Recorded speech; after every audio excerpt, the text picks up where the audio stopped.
या गीतामध्ये तुम्हाला पाणीपुरीची मजा येणार आहे, ज्यात थोडासा भूप आहे, राग भूप, थोडासा यमन आहे, थोडासा देशकार आहे आणि गुड मॉर्निंग बुलढाणा.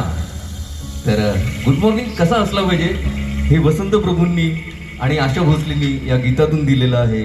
आणि जे आपलं शीर्षक आहे, शेक्सपियरने म्हटलं व्हॉट्स इन द नेम, तुम्ही शीर्षकच इतकं गोड दिलं आहे की प्रभाती सूर नभिरंगती.